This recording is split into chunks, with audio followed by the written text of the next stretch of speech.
How's it going, cats and kittens? It's Andrew here from MAO Magic, and I've got the iHere, the rechargeable Bluetooth tracker from Nanda. They have a lot of cool stuff coming out for different platforms, but this is their 3.0 iHere, and it's pretty neat. There's a lot of unique features to it. If we go ahead and open it up, it's a very simple box. Inside you just have the little tracker itself.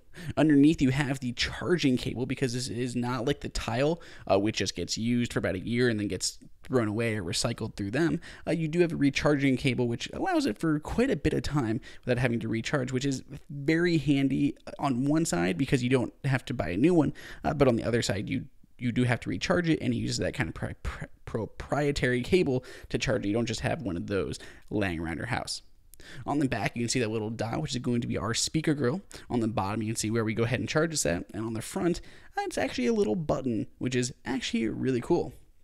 And then obviously at the top, we have the spot where you can go ahead and throw it on a keychain, even though it is a bit large and it's kind of tough if that's what you're going for.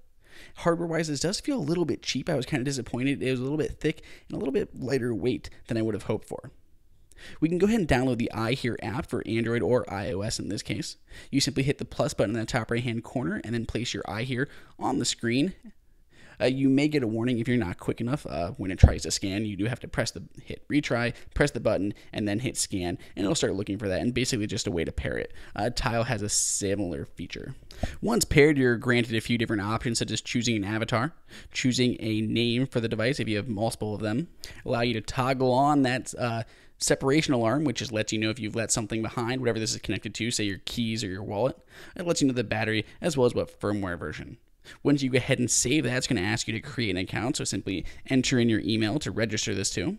Now, there are several different features of this, so aside from being able to find whatever this is connected to, such as a remote or your keys, which is going to be a most likely scenario, you do have all these different click options, which is really cool. So you can call your phone, you can hit the button on it, it'll make your phone ring. You can use the car finder and it'll tell you where you last parked your car. There is the camera shutter button. You just hit it and the camera opens up, and you go ahead and open up your camera and take a photo really quick and easy, as well as the voice recorder, which is a very unique one that I have not seen before. If we go ahead and try these out, simply we'll go home to maybe our lock screen or the home screen. We press that button and it accesses the microphone. Obviously, for the first time, it's going to ask us for that permission, but otherwise it'll just simply straight record. So you can have your phone somewhere, hit the button, and immediately start recording. For the car finder, all you have to do is press the button on the iHere and it'll lock in that location. It'll pop up, say, hey, your car location was saved. And then when you go need to find your car, you can just kind of track it back to that exact GPS coordinates of where your car was left. As far as calling your phone, this is similar to what the Apple Watch will do with your phone, but it'll make your phone make noise even if it's on silent, and your phone will ring, allowing you to find it if you ever lose your phone and you have your actual activity tracker. I'm sorry, not activity tracker, but Bluetooth tracker. And lastly, we have that camera one. Simply just hit the button, it'll open up the camera and allow you to take a photo. Simply pressing it again will actually click the shutter on it and start taking photos. So there are a lot of neat features here that many others don't offer. And there are a lot of pros and cons to these, which brings us to our annual pros and cons list. Pros, it is more than just a tracker. It has all those different clickable features. It is rechargeable, so you don't have to keep replacing this year after year for that $24.99. And it's fairly small. It's a tiny little guy, similar in size to the Tile or the Track R.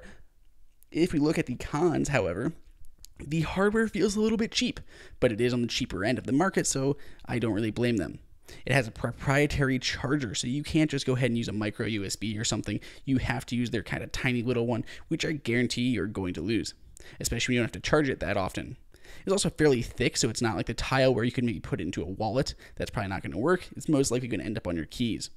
And it only has one function at a time. I kind of would have liked it if there would have been maybe multiple buttons, and I could have pressed them and, one opened the camera, one found my phone, one tracked the car. But alas, one option at a time. If you have any questions at all on the iHere, go ahead and throw them up in the comments. Make sure you subscribe, and I'll keep these videos coming. Otherwise, I'll see you guys next time.